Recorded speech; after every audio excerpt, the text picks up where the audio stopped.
에스겔 선지자가 활동했던 그 당시는요, 이스라엘이 바벨론의 포로 시기를 겪고 있던 그런 상황이었습니다. 이미 나라는요, 바벨론으로부터 처참하게 침공을 받아서 무너졌습니다. 그리고요, 이스라엘 백성들이 자랑하던 그 예루살렘 성전은요, 불이 타버렸어요. 그리고 왕이 비참한 모습으로 끌려갔습니다. 이스라엘 백성들은 그 바벨론이라는 이방 나라에서 이스라엘 그 고국을 그리하며 눈물로 울고 있었어요. 얼마나 비참한 절망의 현실이 그런 상황 속에 있었는지 모릅니다. 그때 하나님께서는요, 이 절망 가운데 있는 그 상황에서 에스겔을 데리고 마른 뼈들이 많이 그렇게 있는 그 골짜기로 인도하십니다. 그러시면서 이 에스겔에게 이 뼈들이 능히 살아날 수 있겠느냐 이렇게 물으십니다. 하나님은요, 이 마른 뼈들의 그 비참한 상황이 바로 이스라엘 백성들의 그런 모습, 그런 현실이었기 때문에 환상을 통하여서 에스겔에게 보여주셨던 것입니다. 우리 사랑하는 성도님들, 우리들의 삶은요, 우리가 볼 때는 모두 다 건강한 것 같아요. 하지만요, 하나님의 관점에 보실 때는요, 이 골짜기에 그냥 아무 힘 없이 다 널브러져 있는 그 마른 뼈들, 그 뼈들의 모습이 바로 우리들의 모습이 될 수 있다는 것입니다. 우리들이 영적으로 죽고 우리들의 심령이 메말르면 우리들도요, 육은 멀쩡해 보이지만 마른 뼈들처럼 그렇게 소망이 없는 절망 가운데 있는 그런 마른 뼈들의 인생과 똑같다는 것입니다. 하지만요, 우리에게 소망이 있는 것은요, 하나님께서 그 에스겔 골짜기의 마른 뼈들을 하나님의 능력의 권능으로 살려주시고 그들을 군대로 하나님께서 만드셨다는 것입니다. 오늘 우리가 함께 말씀을 나누면서 내가 마른 뼈들처럼 내 삶에 비록 소망이 없고 내가 지금 영적으로 육적으로 절망 가운데 있지만 하나님의 성령의 역사가 임하며 내가 군대가 되는, 우리 가정이 군대가 되는, 우리 교회가 군대가 되는 그런 능력의 역사가 임하기 때문에 오늘 함께 말씀을 통하여서 우리가 다시 한번 회복받는 그런 은혜가 있길 바랍니다. 먼저 마른 뼈들이 살아나기 위해서는 하나님을 떠난 삶은 아름다운 마른 뼈들과 같은 인생임을 우리가 알아야만 된다는 것입니다. 누가복음 15장 말씀에 보면요, 이 탕자의 비유가 나와요. 어느 부자가요, 두 아들이 있었어요. 그런데 둘째 아들이 이제 자신이 받을 유산을 미리 아버지께 달라고 합니다. 그래서 아버지가 아들의 말처럼 그 재산을 다 이제 미리 유산을 줬어요. 그러자 그 아들이 먼 타국에 가서 흥청망청 먹고 마시고 즐거워하며 다 탕진해 버립니다. 가진 재물이 없어요. 그런데 마침 또 그곳에 기근이 들어요. 그러자 너무나도 배가 고파서 이 돼지들이 먹는 이 쥐염 열매라도 내가 한번 먹어볼까 하고서 했는데 그것도 허락이 안 되었다는 것입니다. 그 상황처럼 정말 비참한 상황이 되었다는 거예요. 그러자 그 아들은요, 내가 아버지 집에 있을 때, 아버지 품에 있을 때 너무 좋았는데 하면서 그 아들이 다시 깨닫고 아버지께 갑니다. 그런데 이 아버지가 어떻겠습니까? 아버지는요, 그 아들을 야단치지도 않았어요. 외면하지도 않았어요. 비방하지도 않았어요. 그 아들을 버선발로 뛰어가서 맞이하고 그 아들에게 좋은 새 옷을 갈아입히고 손에 가락지를 끼워주고 살찐 송아지를 잡아서 큰 잔치를 베풀면서 먹이게 하였다는 것입니다.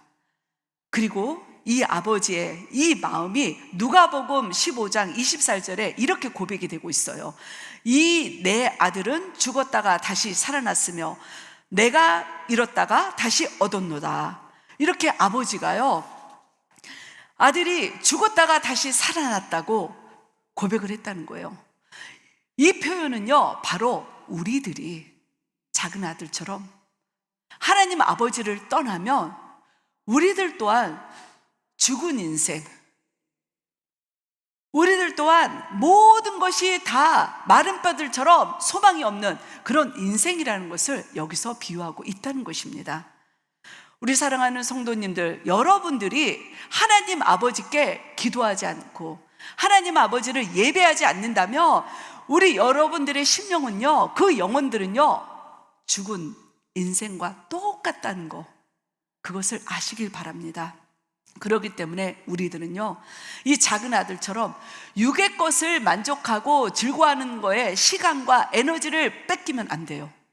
우리들은요, 어떻게 하면 나의 영혼이 살아나고 건강해질까?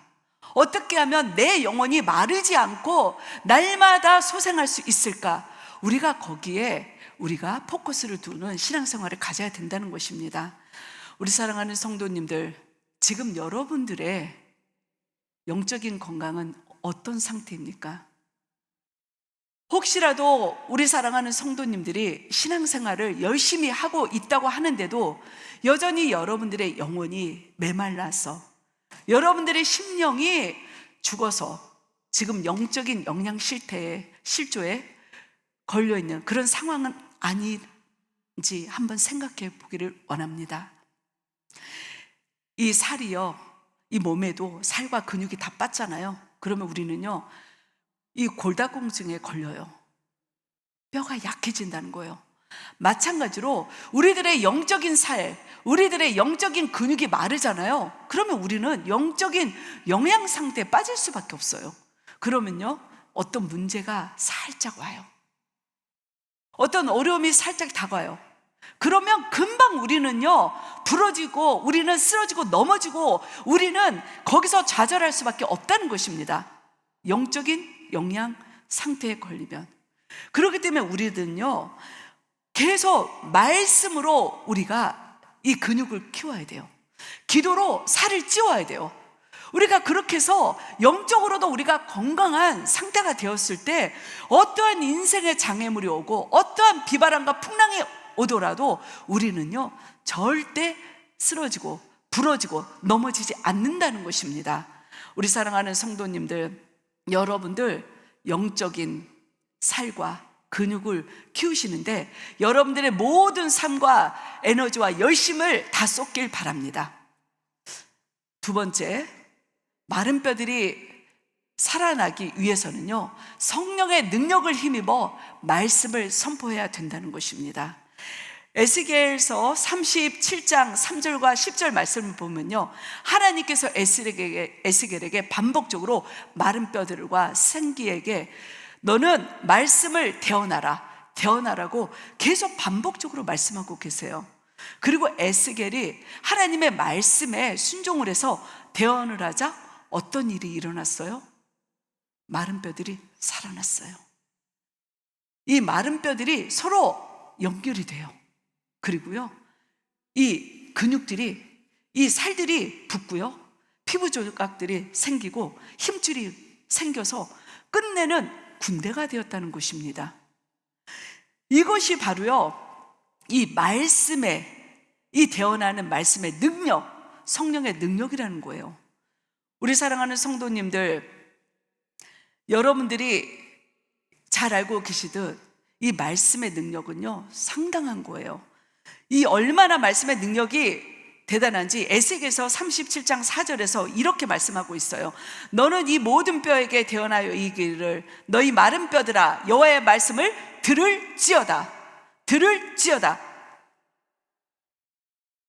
이런 역사가 나타나니까 갑자기 이 모든 처참한 상황 속에 있던 그 마른 뼈들이 대언을 하는 순간에 살아나면서 하나님의 영적인 군대가 되고 이런 놀라운 역사가 일어나도 우리들은요, 삶 속에서 계속 하나님의 말씀을 선포해야 된다는 거예요.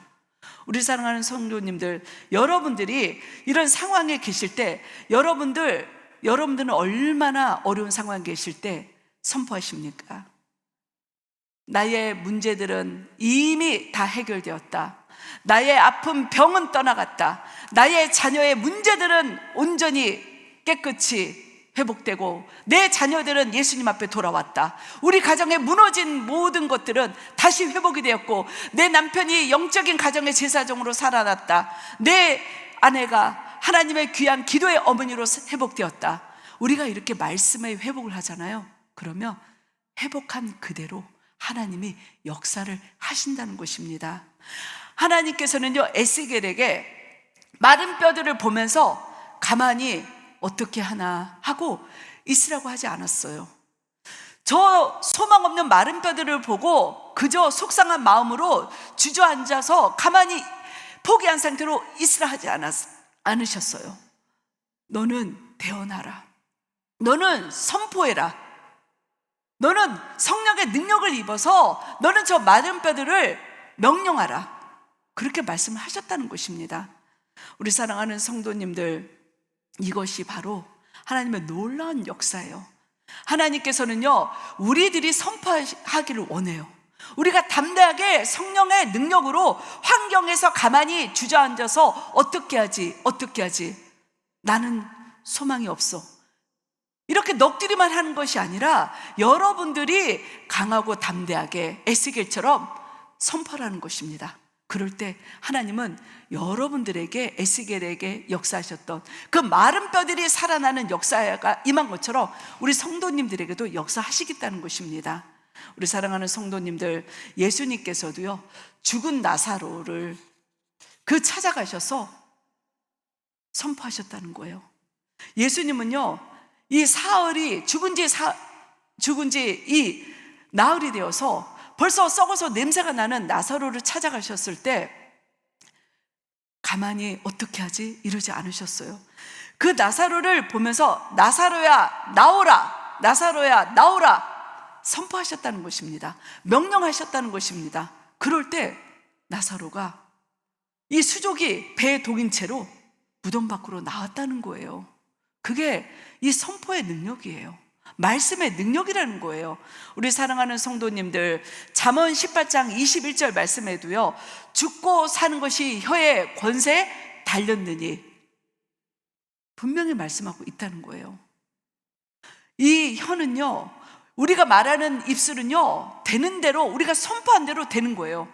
우리가 원방불평의 그 말들을 하면요, 우리의 삶은요, 여전히 늘 똑같은 제자리 걸음만 할 수밖에 없어요. 하지만 우리가 환경을 뛰어넘어서 예수님처럼 죽은 나사로를 살리겠다는 그 믿음의 선포를 하셨을 때 나사로가 살아난 것처럼 우리가 내 환경을 뛰어넘어서 믿음으로 선포할 때 나의 건강은 회복될지어다. 내 삶은, 무너진 삶은 다시 한번 회복되어서 하나님의 영광의 역사가 임할지어다. 우리 가정은 살아날지어다. 내 남편은 살아날지어다. 선포할 때 하나님은요, 입술의 그 능력의 선포에 따라서 일하신다는 것입니다. 우리 사랑하는 성도님들, 지금 여러분들이 겪고 있는 어려움이 있다면, 그 에스겔 골짜기와 같은 그 어려움이 있다면 이것은요, 저주, 절망이 아니에요. 이것은 바로요, 하나님이 역사하시길 원하는 그 은혜의 시작이 된다는 것입니다. 그렇기 때문에 우리 사랑하는 성도님들, 절대 환경 바라보지 마세요. 기도하실 때도, 음식을 하실 때도, 운전하실 때에도, 일하실 때에도 수시로 입술로 긍정적인 믿음의 선포를 하셔서 여러분들의 그 선포를 통하여 삶에 놀라운 은혜의 역사들이 일어날 줄 믿습니다. 할렐루야.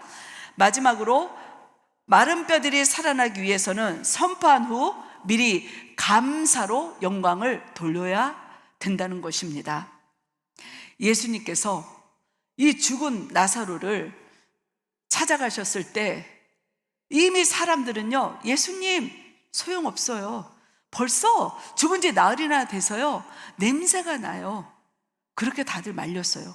하지만요, 예수님은 어땠어요? 예수님은요, 환경 안 봤어요. 들어간 이 사람들이 얘기하는 부정적인 말 듣지 않으셨어요. 오직 하나님의 역사하실 거, 그 하나님만 바라보았다는 것입니다. 그리고 어떻게 했어요? 예수님은요, 가장 먼저 이 나사로를 나오라고 명령하시기 전에 감사 기도를 드렸다는 것입니다. 우리 사랑하는 성도님들, 감사 기도는요, 내가 좋을 때, 나에게 모든 게 응답됐을 때 드리는 그 감사 기도는요, 감사 기도가 아니에요. 그거는요, 믿지 않는 사람들도 누구나 다 할 수 있는 거예요. 진정한 감사 기도는요, 아무런 일이 일어나지 않았을 때, 아직까지 내가 절망의 자리에, 비참한 고난의 이 상황 속에 있을 때, 소망이 없을 때, 그때 믿음으로 바라보며 하나님이 하실 일들을 기대하며 감사를 올려드리는 것, 그게요, 진정한 믿음의 감사 기도라는 것입니다. 다 함께 시편 50편 23절 말씀을 함께 합독하시겠습니다. 감사로 제사를 드리는 자가 나를 영화롭게 하나니 그의 행위를 옳게 하는 자에게 내가 하나님의 구원을 보이리라. 아멘. 할렐루야. 우리 사랑하는 성도님들, 어떤 분이 계셨어요. 이분은요, 정말 삶이 어려웠어요. 이분은요, 정말 삶이 소망이 없었어요. 그런데 이분은요, 항상 입술에 감사가 차고 넘쳤어요. 이분은요, 자녀들이 이혼을 했어요. 그래서 당신이 삼시세끼 먹고 사시는 것도 어려운데 그 이혼한 이 손주들까지 다 데리고 와서 그 손주들을 일일이 다 기르시면서 호떡을 구우시고 상추를 파시고, 정말 비참한 상황 속에서도 항상 이분은요, 입술에 나오는 게 항상 감사였어요. 이분의 삶을 보면 어떻게 감사가 나오겠어요? 내일 당장 먹고 살 게 없고, 내 손주들을 1년 후에, 2년 후에 내가 죽으면 이 손주를 누가 기를지 개런티할 수 없는 상황이고, 내 육체는 당뇨 합병증으로 내 뼈마디는 연약해서 당장 쓰러지면 일어날 수 없는 그런 상황인데, 근데요, 우리 그 집사님은요, 너무나도 감사했어요. 날마다 이분요, 천사 같아요. 너무너무 기뻐요. 나는 너무 기뻐요. 난 너무 감사해요. 항상 감사를 하시는 거예요. 어떤 사람들은 얘기해요. 저분이 좀 이상하신 분이 아니야? 어떻게 저런 상황에서 감사가 나와? 임대 아파트에 살면서 매달 관리비는 다 몇 달씩 밀리면서 당장 먹고 사는 것도 힘들면서 상추 장사를 하면서 호떡을 겨울에는 구우면서 어떻게 감사가 나와? 그런데요, 이분은요, 당신의 연약한 육체 안 봤어요.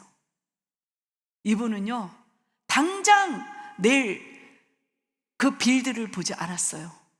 이분은요, 내년에 우리가 또 어떻게 살지? 내가 죽으면 어떻게 알지? 절대 안 보셨습니다. 오직 하나님만 봤어요. 그렇기 때문에요, 감사로 하나님께 막 찬양하며 올려드렸어요. 지금 되돌아보면 이분이야말로 진정한 믿음의 사람이 아니었나 생각됩니다. 이분처럼 감사할 수 없는 상황에서 절망의 최바닥에 떨어진 그 인생의 끝자락에서 환경을 뛰어넘어서, 나의 육체의 연약함을 뛰어넘어서 하나님만 바라보신 그 믿음, 하나님을 찬양했던 감사, 너무너무 기뻐요. 하나님 너무 감사합니다. 하나님이 다 우리의 손주들도 책임져 주시고 우리의 인생도 책임질 걸 저는 감사합니다. 그냥 감사합니다. 날마다 했던 그 감사가 저는 지금도 잊혀지지 않습니다. 우리 사랑하는 성도님들, 하나님께서는요, 우리 사랑하는 자녀들을 회복시켜 주시고 고쳐 주시고 눈에 눈물을 닦아 주시길 원하십니다. 하나님은요, 우리 삶 속에 있는 마른 뼈와 같은 그런 우리들의 삶들을 다시 회복시켜 주시길 원하고 계십니다. 우리 사랑하는 성도님들 부탁드립니다. 여러분들 하나님 끝까지 하나님만 바라보세요. 끝까지 말씀으로 여러분들 영적인 근육, 기도로 여러분들의 영적인 살을 찌우셔야 됩니다. 그래야지 여러분들 무너지지 않아요. 그리고 어떤 상황 속에서도 여러분들 이미 이루어짐을, 하나님이 역사하심을 강하고 담대하게 선포하시면서 그럼에도 불구하고 바라보며 하나님의 놀란 은혜를 감사함으로 찬양하시는 우리 사랑하는 성도님들이 되실 줄 믿습니다. 그럴 때 여러분들의 환경에 눌려있는 이 육체의 연약한 마른 뼈들, 문제와 어려움 속에 있는 그런 연약한 뼈들이 살아나서 에스겔 골짜기에 모든 뼈들이 살아나서 군대가 된 것처럼 여러분들의 환경의 모든 마른 뼈들이 다 살아나서 하나님께 찬양 올려드리는 그런 영적인 군대로 여러분들이 세워질 줄 믿습니다. 여러분들의 가정이 세워질 줄 믿습니다. 할렐루야. 이 믿음의 고백으로 함께 기도하길 원합니다. 주님, 참으로 감사합니다. 맞습니다. 우리들은 에스겔 골짜기에 희망과 소망도 없는 그 마른 뼈들처럼 조금만 힘들면 우리는 아버지 이미 이 세상이 끝난 것처럼, 소망이 없는 것처럼 낙담하고 좌절하고 절망했던 연약함을 우리 아버지 고백합니다. 주님, 이 시간에 용서하여 주시옵소서. 우리 하나님께서 소망이 없던 그 아버지와 이스라엘 백성들을 위하여 에스겔을 아버지와 환상을 통하여 아버지 생기를 불러주신 것처럼 이제 우리 귀한 성도님들의 그 영혼 속에도 생기를 부어주시고 치유의 능력을 부어주시고 소망의 역사를 부어주시길 원하심을 감사합니다. 이제 우리가 끝까지 하나님이 하실 일들을 입술로 선포하게 하여 주시고 감사함으로 찬양하며 올려드릴 수 있는 저희들이 되게 하여 주시옵소서. 그래서 우리의 모든 삶 속에 있는 연약함의 마른 뼈들, 문제의 마른 뼈들이 살아나서 아버지 능력의 영적인 군대가 되는 그런 은혜가 있게 하여 주시옵소서. 주님 감사하며 이 모든 말씀 우리 주 예수 그리스도의 이름으로 기도드렸습니다. 아멘. 이 시간에 함께 자리에 일어나셔서 찬양하며 기도하길 원합니다.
주